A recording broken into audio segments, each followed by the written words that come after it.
It looks like Coeur d'Alene's resident Bond villain Brent Regan now has a regular column in the Coeur d'Alene Press.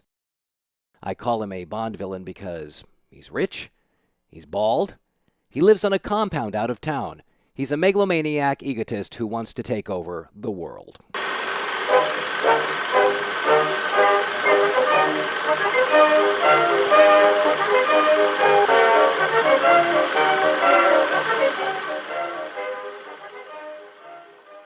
After attacking former press editor Mike Patrick, Brent wrote this on Facebook, this long column. You don't need to read it all, just this part down here. I was speaking to a group of 60 people and made a prediction that Mike Patrick would captain the Pequod Press to financial ruin within 5 years. So 4 years after he wrote that, he now has a column in the Pequod Press, My How Times Change. And times aren't the only thing that change, apparently.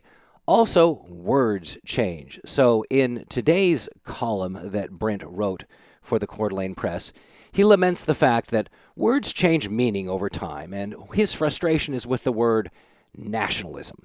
Because right now, nationalism is being tied to something that's being called by the press in general Christian nationalism. Now, I prefer to call it evangelical nationalism, but let's cut right to the chase. It's white nationalism. Now, whether you view nationalistic behavior as patriotic or loving your country or whatever, the problem is that those who ooze out of the woodwork, those racists and white supremacists, they have attached themselves to this philosophy, and the people who push it, like Mr. Reagan, are making it safe for them to come out in public.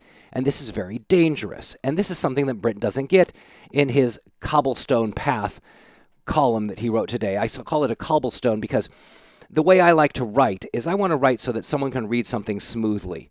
You want to roll over it like a skateboard on fresh, smooth concrete. Just firm, level, and fun to ride on. Brent writes like a cobblestone. Imagine riding a skateboard over cobblestone, and you understand how it is to read anything that Brent Regan writes, especially something that he spends way too much time on, like his column today where he justifies nationalism as somehow being patriotic. But unlike what he postulates in his column, words do change. They have different meaning over time. And one place, as a Republican, and as someone who loves the Second Amendment, I remind people constantly that the word regulated in the Second Amendment has changed its definition over time. It meant something differently 250 years ago than it does today. But, Brent, words do change. For example, the word gay used to mean silly and happy. You would invite people over to you, hey, we'll have a gay time. I felt really gay last night. That was the original meaning of the word gay, and I don't need to remind Brent this, but gay means something else today.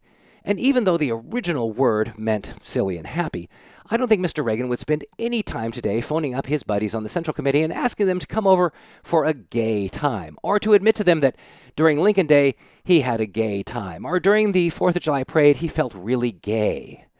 Words change, and the word nationalism today does not mean what you think it does.